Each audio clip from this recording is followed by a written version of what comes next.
Hello বন্ধুরা, সবাইকে স্বাগত জানাচ্ছি আজকের আলোচনায়। আজকে আপনাদের সাথে বিশেষ কিছু সুযোগ অপরচুনিটি নিয়ে কথা বলবো, বিশেষ করে মাস্টার্স এবং পিএইচডি স্টুডেন্ট যারা, তাদের জন্য বর্তমান সময়ে কানাডাতে যে নতুন নতুন নিয়মগুলো করা হয়েছে সেগুলো পিআর হোল্ডার হওয়ার ক্ষেত্রে ব্যাপক সহায়ক ভূমিকা রাখতেছে। তো এই বিষয়গুলি আপনাদেরকে আরও বেশি ক্লিয়ার করার জন্য আজকের আলোচনার অবতারণা। আপনারা জানেন যে কানাডাতে ইমিগ্র্যান্ট হওয়ার জন্য যতগুলো প্রোগ্রাম রয়েছে, পিএনপি প্রোগ্রাম বলি, এক্সপ্রেস এন্ট্রি বলি, সবগুলো প্রোগ্রামের মধ্যে ইমিগ্র্যান্ট হওয়ার যে হার, সেখানে দেখবেন 70% স্টুডেন্ট ভাই বোন যারা আগে কানাডাতে পড়াশোনা করেছেন সেই স্টুডেন্ট টু ইমিগ্র্যান্ট হওয়ার রেশিওটা কিন্তু 70%, 70%। তো এটা বিরাট একটা সংখ্যা। তো সম্প্রতি সময় দেখা যাচ্ছে যে কানাডাতে স্টুডেন্টের সংখ্যা অনেক বেড়ে যাওয়ার কারণে সব স্টুডেন্ট কিন্তু পিআর হোল্ডারে কনভার্ট হতে পারতেছেন না। এখানে অনেকগুলো ইস্যু থাকে। এরপরেও মাস্টার্স স্টুডেন্টদের জন্য কিন্তু ব্যাপক একটি সুবিধা রয়েছে, সুযোগ থাকে এখানে পিআর হোল্ডার হিসেবে কনভার্ট হওয়ার। রিসেন্টলি যেহেতু গভর্নমেন্ট একটি নতুন নিয়ম করেছে, সেখানে ক্যাপ সিস্টেম করে দেওয়ার কারণে ব্যাচেলর বা আন্ডারগ্রেড প্রোগ্রামের জন্য বিষয়গুলো কঠিন হয়ে গেছে, আবার মাস্টার্স স্টুডেন্টদের জন্য সহজ হয়ে গেছে। কীভাবে? আগে যেখানে মাস্টার্স স্টুডেন্টদের জন্যে 1 বছর পড়াশোনা করলে তাদেরকে 1 বছরের বেশি পোস্ট গ্র্যাজুয়েশন ওয়ার্ক পারমিট দেওয়া হতো না, কিন্তু এখন 1 বছরের কোর্সে যদি কেউ করে তাদেরকে 3 বছরের ওপেন ওয়ার্ক পারমিট দেওয়া হচ্ছে বা পোস্ট গ্র্যাজুয়েশন ওয়ার্ক পারমিট দেওয়া হচ্ছে। তো এই যে একটা বড় একটা সুবিধা, এই সুবিধাটাকে কাজে লাগিয়ে অনেকেই পিআর হোল্ডার হতে পারেন। বিশেষ করে পৃথিবীর বিভিন্ন প্রান্তে অনেক ভাই বোনরা যারা বছরের পর বছর এক্সপ্রেস এন্ট্রিতে প্রোফাইল খুলে বসে আছেন, আইএলটিএসে অনেক ভালো স্কোর, এরপরও আপনার সিআরএস স্কোর 500+ হচ্ছে না, বা আপনার মিট আপ হচ্ছে না, কিংবা বলা চলে যে কানাডাতে যে ক্যাটাগরি বেস সিস্টেম চালু করা হয়েছে সেই ক্যাটাগরির মধ্যে আপনার প্রফেশনটি নেই, ফলে আপনার আশা ভরসা শেষ। তো আপনি কি করবেন? আপনার জন্য কিন্তু এখন বিগ অপরচুনিটি হচ্ছে মিনিমাম 1 বছরের একটি প্রোগ্রামে কানাডাতে সামহাও যদি আপনি আসতে পারেন, তখন আপনার কপালটা খুলে যাবে। কারণ 1 বছর পরে আপনি আরও 3 বছর পোস্ট গ্রাজুয়েশন ওয়ার্ক পারমিট নিয়ে থাকতে পারতেছেন এবং সেটার রেফারেন্সে পরবর্তীতে পিআরের জন্য আবেদন করতে পারতেছেন। এই বিষয়গুলিকে আরও ক্লিয়ার করার জন্য মূলত আমাদের আজকের আলোচনার অবতারণা, getting PR after graduating from masters আর PhD programme as an international student. তো একটু আগে বললাম যে আপনাদেরকে, সেটা হচ্ছে যে now it may be very easier for student who come to Canada for masters or PhD programme to obtain permanent residency. তো ফেব্রুয়ারির 15 তারিখ থেকে 2024 সালে নতুন যে পলিসিগুলো চালু করা হয়েছে, সেখানে আপনারা জানেন যে এখানে government ইনঅ্যাক্টেড A post graduation work permit policy that was first introduce on January 22 as one of many changes coming to Canada international student system. The policy now means that international student graduate of master's degree program at Canadian DLI, the only post-secondary institution authorized by RCC to accept international students, are eligible for 3-year post-graduation work permit. This is a true even for students studying in master's program that are 2 years or less in length. তো আমি যে কথাটি শুরুতেই বলেছি সেই বিষয়টি এখানে আপনাদেরকে পড়ে শোনালাম।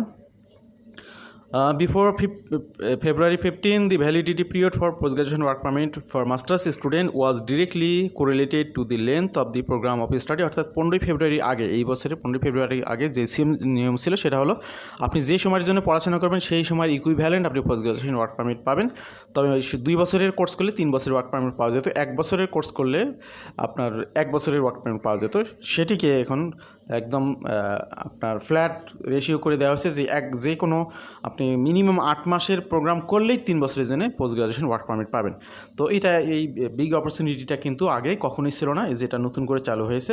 এটা মাস্টার্স স্টুডেন্টদের জন্য অবশ্যই ভালো। তবে একটা বিষয় আপনাদেরকে বলে রাখি, অনেকে পোস্ট গ্রাজুয়েশন ডিপ্লোমার সাথে মাস্টার্সকে গুলিয়ে ফেলতেছেন। পোস্ট গ্রাজুয়েশন ডিপ্লোমার জন্য কিন্তু এই সিস্টেমটা না। সেটার জন্য আপনারা যেটা করতে পারেন সেটা হলো পোস্ট গ্রাজুয়েশন ডিপ্লোমা যদি 2 বছরের হয় তাহলে আপনি 3 বছরের পোস্ট গ্রাজুয়েশন ওয়ার্ক পারমিট পাবেন। তো ডিপ্লোমা প্রোগ্রামকে কখনো গুলিয়ে ফেলবেন না। আমি আবারও ক্লিয়ার করতেছি, অনেকে ব্যাচেলর ডিগ্রির রেফারেন্সে পিজিডি করতে আসেন। পিজিডি করলে কিন্তু আপনি 3 বছরের 2 বছরের কোর্স করলে যদি 2 বছরের পিজিডি করেন তাহলে আপনি 3 বছরের ওয়ার্ক পারমিট পাবেন। কিন্তু 1 বছরের পিজিডি করলে আপনি সে 8 মাসেরই পোস্ট গ্রাজুয়েশন ওয়ার্ক পারমিট পাবেন। এই বিষয়টি আমি ক্লিয়ার করলাম, এটা মাস্টার্স স্পষ্ট করা হয়েছে। এবং আপনার পিজিডি প্রোগ্রামে আসলে আপনাকে কিন্তু প্রভিন্সিয়াল অ্যাটেস্টেশন লেটার নিতে হবে, কিন্তু মাস্টার্সের জন্য প্রভিন্সিয়াল অ্যাটেস্টেশন লেটার লাগবে না। এই বিষয়টি আপনাদেরকে খেয়াল রাখতে হবে। এবং পিজিডি নিয়ে আসলে আরেকটা অসুবিধা সেটা হলো যে স্পাউসরা কিন্তু ওপেন ওয়ার্ক পারমিট নিয়ে আপনার সাথে আসতে পারবে না, তাদেরকে ভিজিটর হিসেবে আসতে হবে। এসে তাদের দক্ষতার যোগ্যতার আলোকে তাদেরকে কোনো একটি জব খুঁজে নিতে হবে। তো এই জন্য এক্সক্লুসিভ অল সুবিধা, all facilities R available only for masters and PhD student. How does this make it easier to obtain PR in Canada? The value of PGWP lies that it allows international student graduate to work in Canada once they complete PGWP eligible program at a DLI. The Canadian work experience is value to those who later intend to pursue PR because many of Canada's immigration pathways either require or reward such experience. তো এখানে আরেকটি বিষয় clearly বলি, সেটা হলো যে কানাডাতে যদি কেউ পড়াশোনা করে পরবর্তীতে এখানে পোস্ট গ্রাজুয়েশন ওয়ার্ক পারমিট নিয়ে এখানে জব এক্সপিরিয়েন্স গ্যাদার করে, তাহলে সেটার রেফারেন্সে তার সিআরএস স্কোর কত বেড়ে যায় জানেন? 80 বেড়ে যায়। তো আপনার আগের স্কোর যদি থাকে ধরেন 450, সেখানে যদি আরও 80 যুক্ত হয় তাহলে আপনার স্কোর হয়ে গেলো 530। তো ক্যানাডিয়ান এক্সপিরিয়েন্স ক্লাসে কিন্তু আপনি খুব ইজিলি এখানে পিআর হওয়ার একটি ব্যাপক সুযোগ পাবেন। এর বাইরে আপনার পড়াশোনার জন্য তো সুযোগ আছে, আবার আপনি যদি সেখানে কন্টিনিউ একটি জব অফার থাকে পরবর্তীতে আপনার সেটার কারণে আপনি পয়েন্ট পাবেন, এবং আপনার হচ্ছে এখানে পিএনপিগুলোতে অ্যাডজাস্ট করাটা আরও সহজ হয়ে যায়। বিশেষ করে সাসকাচুয়ান পিএনপির কথা যদি বলি, আপনার একটা যদি ভ্যালিড জব অফার থাকে সেখানে 110 পয়েন্টের মধ্যে 30 পয়েন্ট পাওয়া যায় শুধু একটি ভ্যালিড জব অফার পেলে, যদি একটি ভ্যালিড জব অফার থাকে। তো এই বোনাস পয়েন্টস যেগুলো আছে সেগুলো যদি আপনি গ্রাস্প করতে চান তাহলে অবশ্যই আপনার জন্য পজিটিভ হলো কোনো একটি মাস্টার্স প্রোগ্রামে কানাডাতে এসে পড়াশোনা করে আপনার জব করে সেখান থেকে আপনি খুব সহজে এখানে পিআর হোল্ডার হিসেবে কনভার্ট হতে পারবেন। আশা করছি বিষয়গুলো আপনাদের সামনে clear. This point value is for express entry candidate without a spouse or common law partner. Under the core human capital factors section to the express entry system, candidates in other circumstances such as those applying alongside their spouse partner may receive a different number of CRS points.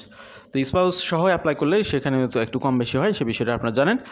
11 of Canada's 30 province territories excluding Quebec and Nunavut operate PNP. This is because many of Canada's top newcomer destination providers including Ontario and British Columbia operate a specific stream for students who graduate from those programs. More information on some of the PNP stream is available at this link. তো এখানে মূল কথাগুলো আমাদের চলে এসেছে, মূল যে মেসেজগুলো আপনাদেরকে দিতে চেয়েছি।